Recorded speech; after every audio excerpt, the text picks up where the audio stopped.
नमस्कार दोस्तों, welcome back to our channel. Friends, मैं आप सबका अपने चैनल स्टॉक्स फॉर लाइफ पे बहुत स्वागत करता हूं। Welcome to STFL family.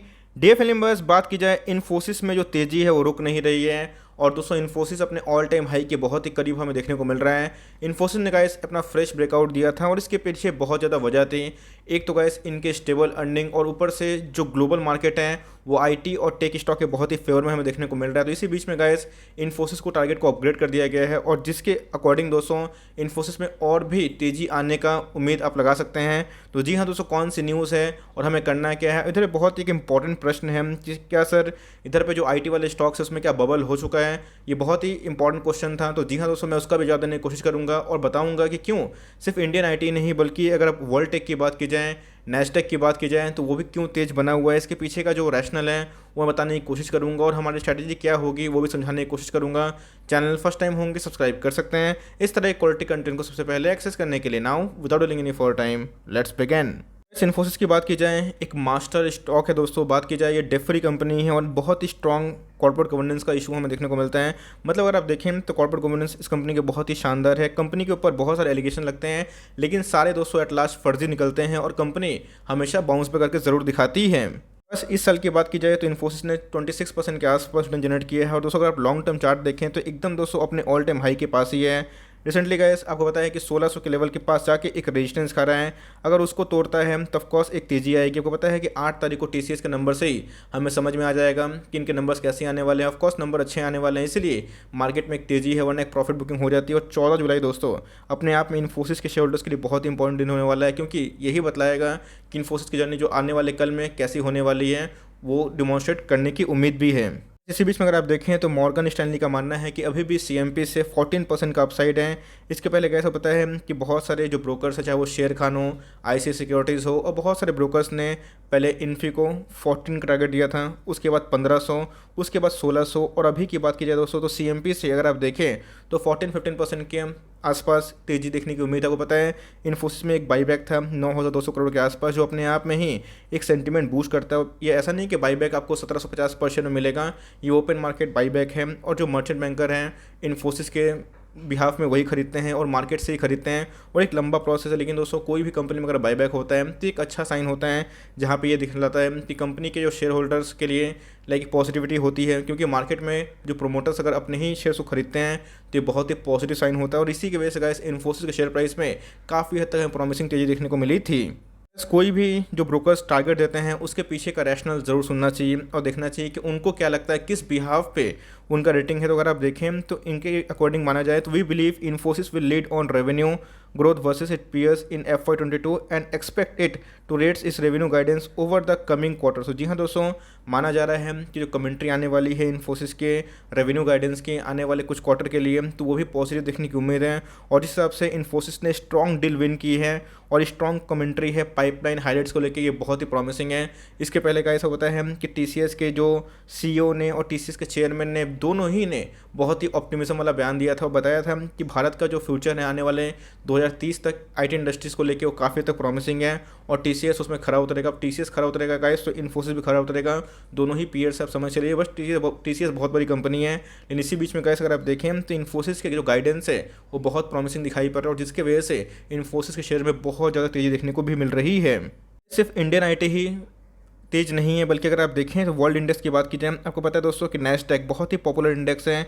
कहाँ का, यूएस का। और जितनी भी दोस्तों नैस्डैक में लिस्टिंग हमें देखने को मिलती है, टेक वाली कंपनी हमें देखने को मिलती है, गूगल हो गए, अमेजोन हो गए, फेसबुक हो गए। और दोस्तों इधर पर अगर आप देखें तो सिर्फ इंडियन आईटी तेज नहीं है, बल्कि जितने भी ग्लोबल आईटी इंडेक्स हैं उसमें काफ़ी भारी भरकम तेजी देखने को मिल रही है। और लास्ट डे की बात की जाए तो नैस्डैक ने गाइस फ्रेश हाई लगाया था। ऐसा क्यों, क्या इधर बबल हो रहा है? ऑफकोर्स उसको अगर आप देखें 2020 के क्रैश के बाद मार्केट में जो अनुमान था कि जितने बुरे नंबर्स आएंगे उतने बुरे नंबर्स दोस्तों में देखने को नहीं मिले। नंबर्स बहुत ही प्रॉमिसिंग थे। कोई कंपनी ऐसी शायद ही थी जिन्होंने नंबर्स को बीट नहीं कर पाई, लेकिन मैक्सिमम दोस्तों कंपनी थी उन्हें नंबर को एक्सीलेंट तरह से बीट किया और सबने रिकॉर्ड हाई नंबर से पोस्ट किए थे। आपको पता है कि अमेरिका में एक रिवाज होता है कि हर महीना खत्म होने के बाद उनका एक अपडेट देना पड़ता है कि जून में कितने जॉब आए या फिर नहीं आए। तो जी हाँ दोस्तों, जो जून के जॉब डेटा है उसमें हमें भारी भरकम उछाल देखने को मिला, जिसकी वजह से स्ट्रॉन्ग जो जॉब्स की वजह से नैस्डैक ने अपना ऑल टाइम हाई हिट किया। और इसी की वजह से गाइस एक तो अच्छे खासे न्यूज़ भी आ रही है इकोनॉमिक रिकवरी को लेकर। अब दोस्तों वैल्यूएशन को लेकर मैं कुछ नहीं बोलूँगा, बिकॉज वैल्यूएशन सबको पता थोड़े महंगे हो चुके हैं, लेकिन मार्केट में जो इकोनॉमिक रिकवरी हो रही है और जिसकी वजह से जो ईपीएस बढ़ रहे हैं टेक वाली कंपनी का, बिकॉज वर्क फ्रॉम होम से टेक वाली कंपनी को बहुत फ़ायदा हो रहा है। और जब तक ईपीएस बढ़ेंगे तब तक तेज़ी हमें देखने की उम्मीद भी है। जैसे अगर आप देखें तो एक साल में निफ्टी आईटी ने कितना रिटर्न दिया है, 87% का। निफ्टी की बात की जाए तो 46% का। मतलब अगर आप देखें दोस्तों तो निफ्टी आईटी ने निफ्टी को बहुत भारी भरकम मार्जिन से बीट किया है। साल की बात देखें दोस्तों तो हमें देखने को मिल रहा है कि 170% के आसपास निफ्टी आईटी का वेटेज हमें मतलब उनका परसेंटेज देखने को मिल रहा है, जहाँ पे निफ्टी ने 84% का वेटेज बनाया है। ये दोस्तों एक इंडेक्स की बात की जाए तो बता रहा हूँ। तो गाइस आने वाले कल में सबको पता है कि इंडिया में जो 5G रोल आउट हो रहा है और जिसकी वजह से सारे जो बिजनेस है छोटे मझोले हैं अपने प्रेजेंस को ऑनलाइन करने में कोशिश कर रहे हैं। तो इसमें आईटी का बहुत इंपॉर्टेंट रोल है। अगर डिजिटल मार्केट आप चाहते हैं, डिजिटल इंडिया चाहते हैं, तो उसके लिए जितने भी आईटी को बूम किया जाए उतना ही बेटर होगा। वो पता है कि इन्फोसिस भाई जो हमें देखने को मिलता है बहुत सारे जो इंडियन गवर्नमेंट का पोर्टल है उसको ही मैनेज करती है। तो बड़े बड़े कॉन्ट्रैक्ट्स मिलते हैं, बड़े बड़े स्ट्रॉन्ग डील्स मिलते हैं, जिसकी वजह से गाइस हमें आईटी में तेज़ी देखने को मिल रही है। लेकिन पिछले कुछ समय से अगर आप देखें तो निफ्टी आईटी काफ़ी तेज़ है और दोस्तों इसका सीधा एक ही वजह है इनके ईपीएस। और आप देखें निफ्टी आईटी का वेटेज भी अच्छा है। निफ्टी इंडेक्स की में अगर आप देखें तो 17% का वेटेज लेकर रखता है। तो ये तो सब बहुत ही मैं बोलूँगा कि पॉजिटिव न्यूज़ है सब आईटी वाली कंपनी के। तो इसमें क्या हो रहा है, जो छोटी कंपनियां हैं उसमें कुछ ज़्यादा ही रैली आ रही है और उसमें ऑपरेटर एंट्री भी है, लेकिन जो बड़ी कंपनी है गैस वो कंसिस्टेंट भागते रहती है और लॉन्ग रन में वो भागती ही रहती है। जैसे यहाँ बात मैं करूँगा इन्फोसिस को लेकर, तो जी हाँ दोस्तों इन्फोसिस में अभी भी माना जा रहा है कि टारगेट है कम से कम यहाँ से भी जो अपसाइड है वो 1800 के लगभग आप उम्मीद करके चल सकते हैं। और उसको अगर आप देखें तो मार्केट कैप इन्फोसिस के 6.5 लाख करोड़ के आसपास की मार्केट कैप है। इंडस्ट्री पी से अगर आप कंपेयर करें तो इंडस्ट्री पी से थोड़ा महंगा दिखाई पड़ेगा, लेकिन याद रखिएगा दोस्तों माल खरा सोना है। अब 6 लाख करोड़ के 7 लाख करोड़ के मार्केट कैप बनती है तो एक बहुत ही रेप्यूटेड क्लब है, इस बात को ध्यान रखिएगा। चाहे टीसीएस हो या फिर इन्फोसिस हो, सारे दोस्तों हमें देश की शान देखने को मिलते हैं। अच्छा डिलीवरीज की बात की जाए तो जी हाँ दोस्तों हमें 57% के आसपास देखने को मिल रही है, जो क्वाइट गुड। अगर आप देखें तो 51 लाख शेयर ट्रेड हुए, इसके अगेंस्ट में 29 लाख शेयर्स को डीमेट में ले जाया गया है। अगर आप देखें तो पिछले कुछ समय से इन्फोसिस में काफ़ी बुलिश मूवमेंट देखने को मिल रहा है। इधर पर गैस मैंने कितना वीडियो बनाया था, उसके पहले भी दोस्तों मैंने इन्फोसिस को बोला कंसिस्टेंट बेसिस पे इसको टीसीएस को बाई करके चले। हैप्पीएस्ट माइंड में गैस हमने खुद माल उठाया था, आपको बोला था स्ट्रॉन्ग रिकमेंडेशन है। लेकिन अगर आप देखें जो ट्रेंड है वो हमें इन्फी या फिर जितने भी आईटी वाले स्टॉक है उसकी तरफ देखने को मिल रहे हैं। तो जो लॉन्ग टर्म निवेशक हैं तो उनको तो एक भी माल बेचना नहीं है। 14 जुलाई दोस्तों उनके जो नंबर आने वाले हैं अपने आप में बहुत ही प्रॉमिसिंग देखने को मिल सकते हैं और यही डिसाइड करेंगे इन्फोसिस में आने वाले टाइम में रैली कहाँ जाएगी। तो एनीवेज अगर आप देखें तो ये सब गैस लॉन्ग टर्म में भागता हुआ स्टॉक है और धीरे धीरे भागते ही रहता है। अब ऐसा नहीं है कि हमेशा एक तरफा तेजी रहती है, गिरावट भी होगी, तो ध्यान रखिएगा। ये सब बहुत ही प्रूवन मल्टीबैगर स्टॉक है, बहुत ही मजबूत इनके रूट है, बहुत ही मजबूत बिजनेस मॉडल भी हैं। और ऐसा नहीं दोस्तों कि इधर पे कोई बबल है, इनके अर्निंग्स अच्छे आ रहे हैं जिसकी वजह से गैस इनके प्राइस बढ़ रहे हैं। और अगर आप देखें तो सिर्फ इंडियन आईटी के में नहीं दोस्तों बल्कि वर्ल्ड इंडेक्स की बात की जाए तो नैस्डैक में भी काफ़ी तेज़ी है। अब तो जैसे मैं बताया गया कि हमेशा तेज़ी नहीं होती, गिरावट भी होती है, बट लॉन्ग टर्म में ये सब नेवर सेल कैटेगरी वाला स्टॉक है। लेकिन हाँ अगर आप स्विंग ट्रेड में लिए हैं इधर पे तो अपना पार्शियल प्रॉफिट को बुक करते चले। मुझे लगता है कि एक बार रिजल्ट के पहले ये 1600 का मार्क तोड़ता है तो 1650 से लेकर 1670 इनके जर्नी हो सकती हैं और 1700 को रेजिस्टेंस कर सकता है। तो वो दोस्तों मुझे लगता है कि शॉर्ट टर्म के लिए आइडियल प्रॉफिट बुकिंग एंट्री मतलब एग्जिट हो सकती है। एंट्री की बात की जाए अगर आप इधर पर लेते हैं तो याद रखिएगा थोड़ा थोड़ा क्वांटिटी ऐड करिएगा। ऑलरेडी गाइस बहुत ज़्यादा भाग चुका है और धीरे धीरे पोर्टफोलियो को बिल्ड करिएगा, तो ही दोस्तों आप लॉन्ग टर्म में इन सब स्टॉक से फ़ायदा कमा सकते हो। जो प्रॉफिट बुकिंग का लॉजिक है उनके लिए है जो शॉर्ट टर्म के लिए आए हैं। लॉन्ग टर्म में लिए दोस्तों ये एकदम खरा सोना है, फॉरएवर स्टॉक है, इन सब स्टॉक को बेचना ही नहीं है।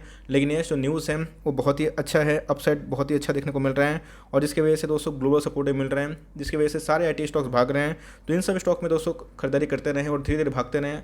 आने वाले कल में अगर सब कुछ अच्छा रहा तो 1800 का लेवल को तोड़ के इसी साल 2000 के लेवल को भी जाने की कोशिश कर सकता है। ये सब दोस्तों फंडामेंटली बहुत ही शानदार कंपनी है।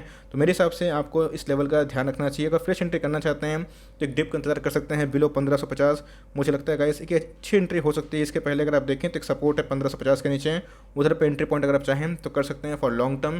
तो ये छोटी सी अपडेट थी कि इन्फोसिस में क्या न्यूज़ है और लॉन्ग टर्म वाले एकदम होल्डन कंटिन्यू करें, बेचने की आवश्यकता नहीं है बिकॉज टारगेट तो अभी भी बहुत ही अब बताए जा रहे हैं। अगर उस वीडियो चलिए तो लाइक कर देगा, चैनल फर्स्ट टाइम होंगे तो याद से सब्सक्राइब करना भूलिएगा। फर्दर कोई डाउट्स को ड्रॉप कर सकते हैं और कुछ रिव्यू चाहिए उसका नाम ड्रॉप करना भूलिएगा।